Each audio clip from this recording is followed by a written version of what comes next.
یا برا کام کرنے والے وہ ہر جگہ پہ پائے جاتے ہیں. پاکستان میں بھی بہت اچھے صحافی ہمارے بھائی دوست بھی ہیں جو بہت زبردست کام کرتے ہیں, بہت زبردست. اسی طرح سے آزاد کشمیر میں بھی بہت ساری صحافت ہیں کی طرح زبردست کام کرتے ہیں.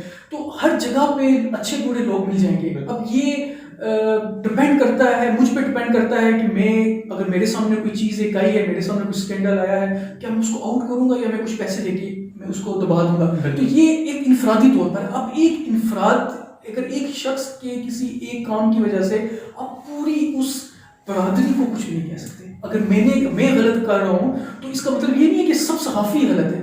آپ مجھے ٹارگیٹ کریں کہ یہ بندہ جو ہے یہ غلط ہے, باقی سب ٹھیک ہے. سو کسی ایک کی وجہ سے آپ پوری چیز کو, پوری برادری کو آپ تنقید کا نشانہ نہیں بنا سکتے, اور کسی ایک کی وجہ سے پوری برادری کو آپ اپریشیٹ بھی نہیں کر سکتے. کیونکہ اچھے برے لوگ ہر جگہ پہ ہیں, اور یہی زندگی کا اصول ہے, اور یہی چیزیں پوری دنیا میں پائی جاتی ہیں. اچھے برے لوگ 4.5 سال گزر گئے, اگلے الیکشن آنے والے ہیں آزاد کشمیر میں.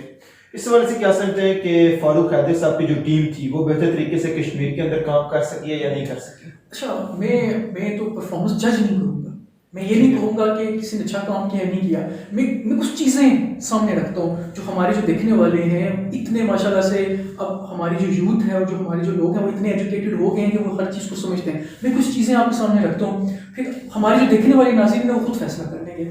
سب سے پہلے ہم بات کرتے ہیں کہ ایجوکیشن میں کتنی ریفارمس آئی, کون سی ریفارم آئی, کس طرح کی ریفارم آئی, کتنے جو پڑھے لکھے نوجوان ہیں ان کو جو نوکریاں ہیں وہ ملی, اسکولز میں, کالجز میں یا یونیورسٹیز میں کتنوں کو نوکریاں ملی, کتنے سرکاری اسکولز کے بیچ میں ریفارمز آئیں, کتنی نئی بلڈنگز بنی, کتنی پرانی بلڈنگز کو اچھے طریقے سے اس کو رینوویٹ کیا گیا, اس میں پیسہ لگایا گیا, کتنی نئی جو کالجز ہیں, جو گورنمنٹ کالجز ہوتے ہیں وہاں پہ لیبارٹریز بنی, کمپیوٹرز کی لیبس بنی, کتنی بلڈنگز کو نیا بنایا گیا.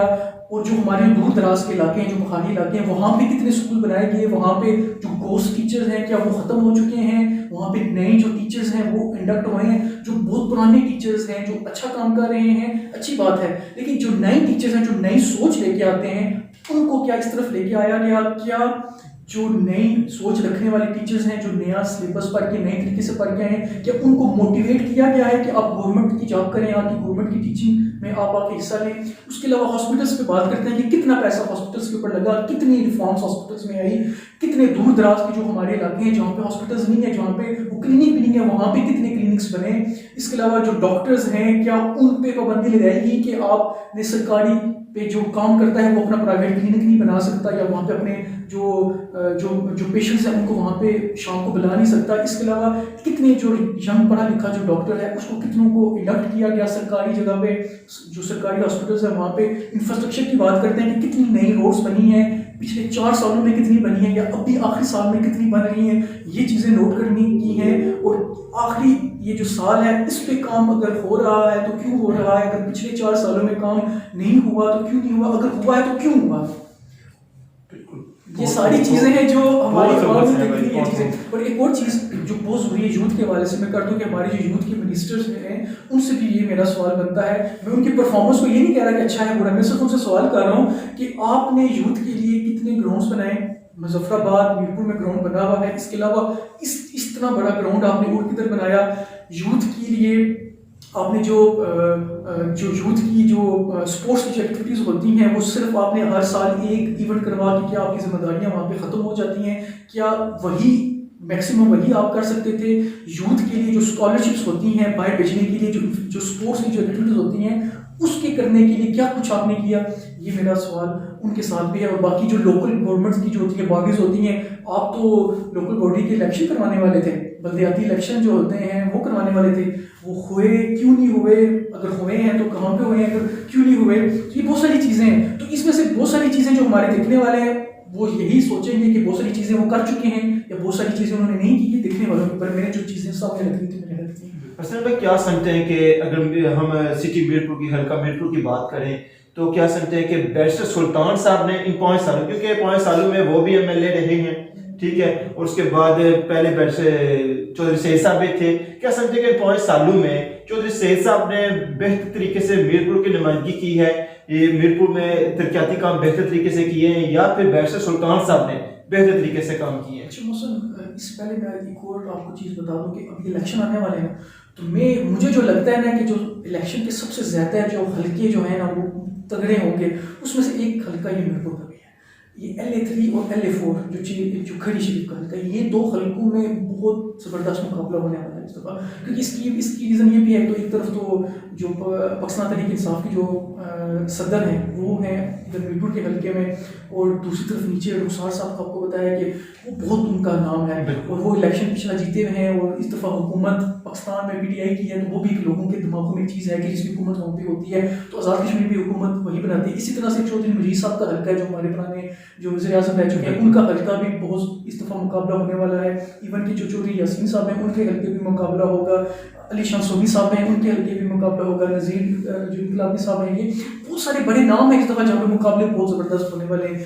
آپ نے بات کی میرپور کی، تو میں پرفارمنس کے اوپر جج نہیں کروں گا، لیکن صرف ایک بات میں یہ کہنا چاہتا ہوں کہ یہ واحد الیکشن ہوگا جس میں میرپور کی عوام نے پچھلے 5 سالوں میں دونوں لیڈرز کو دیکھ لیا. تو اب یہ جو الیکشن ہوگا اس پہ جو عوام ہے ہماری، وہ دونوں لیڈرز سے جنہوں نے کام کیا ہے، کس طرح سے کام کیا ہے، جو انہوں نے. ایز اے جرنلسٹ آپ کیا کہتے ہیں کہ کون سا لیڈر بہتر رہا ہے 5 سالوں میں میرپور کے لیے؟ میرے خیال سے تو پچھلے 5 سالوں میں اگر میرپور کے لیے کوئی بہتر رہا ہے تو میرپور کی عوام خود رہی ہے. آپ میرے منہ سے جو نکلوانا چاہتے ہیں میں وہ نکالنا نہیں چاہتا، کیونکہ بہت سارے لوگوں نے بہت اچھا کام کیا. اگر آپ سارے تو چلے دونوں کی اچھی باتوں پہ بات کر لیتے ہیں. فیصل سلطان محمود کے اوپر اگر ہم بات کریں تو ان پہ بات کر لیتے ہیں کہ چلیں وہ گیس لے کے آئے، یا جو گیس کے مسائل تھے وہ انہوں نے کر دیے. سعید صاحب کی بات کرتے ہیں تو سعید صاحب نے ابھی آ کے جو روڈس وغیرہ انہوں نے بنائی ہیں وہ اس پہ وہ کہتے ہیں کہ ہم نے بنائی ہیں، لیکن اگر آپ PTI کی بات سنیں تو وہ کہتے ہیں کہ فنڈ ہمارا ہے، فنڈ ہے تو روڈس ہم نے بنائی. تو یہ ایک تو یہ کھچڑی سی بن گئی ہے. لیکن اب جو عوام ہے نا اس نے دیکھنا ہے کہ کام کس نے کروایا ہے، اور کام پچھلے 5 سالوں میں میرپور میں کون رہا ہے، کس نے زیادہ کام کروایا ہے، کس نے زیادہ کام ان کے مسائل سنے ہیں، کنہوں نے کس لیڈر نے ان کے پاس آ کے زیادہ ان کی غمی میں اور ان کی خوشیوں میں ان کے ساتھ دیا ہے. تو یہ عوام کا فیصلہ ہے. ہم اپنا ووٹ کا جو حق ہے وہ ہم دیں گے، لیکن ہم بیلٹ میں جا کے ہم وہاں پہ باکس میں جا کے ڈالیں گے. اس طرح آخر میں نوجوان صحافیوں کو کیا پیغام دینا چاہیں گے؟ اچھا، نوجوان صحافیوں سے صرف یہی میسیج ہے کہ اپنے سینئرز کی عزت کریں. یہ نہیں آپ نے سوچنا کہ وہ اچھا ہے برا ہے اس کو لکھنا نہیں آتا، جو بھی ہے بس سینئر ہے نا، جہاں پہ آپ کو ملتا ہے اس کو اچھے طریقے سے سلام لیں. اگر وہ آپ کو کوئی بات کہتا ہے سنیں، اچھی لگتی ہے سن لیں، نہیں لگتی تو وقتی اس کے سامنے اس کو انسلٹ نہ کریں، اس کی سن لینا، اس کو اچھے طریقے سے اس سے بات کر لیں. بعد میں آپ کی مرضی ہے آپ اس کی بات مانیں یا نہ مانیں، لیکن جب آپ کے سامنے وہ بندہ آ گیا تو آپ اس کی عزت سے لازمی کریں، اور اپنے بڑوں کی عزت ویسے بھی کرنی چاہیے. باقی اچھا کام کریں، محنت کریں. جب آپ محنت کریں گے عام عوام کی جو مسائل ہیں ان کو اٹھائیں، اپنی گلی محلوں کے جو مسائل ہوتے ہیں ان کو اجاگر کریں. پھر آپ دیکھیں کہ آپ کو اللہ کتنی عزت دیتا ہے، اور جو عوام ہے وہ آپ کی بازو بن جائے گی. بہت شکریہ حسنین بھائی، آپ نے اپنا ٹائم دیا. ہاں جی، تو ناظرین آج ہمارے ساتھ پروگرام میں موجود تھے CEO لاجواب نیوز میرپور آزاد کشمیر حسنین عمران چودھری جٹ صاحب. تو امید کرتا ہوں کہ آپ تمام دوستوں کو آج کا ہمارا پروگرام اچھا لگا ہوگا. اگر ہمارا پروگرام آپ کو پسند آیا تو ہمارے چینل کو ضرور سبسکرائب کیجیے، ویڈیو کو لائک کیجیے، اپنے دوستوں کے ساتھ شیئر کیجیے. انشاءاللہ ملیں گے نیکسٹ کسی پروگرام میں کسی اچھے مہمان کے ساتھ. تب تک کے لیے MBB TV کی پوری ٹیم کو اجازت دیجیے گا. اللہ حافظ.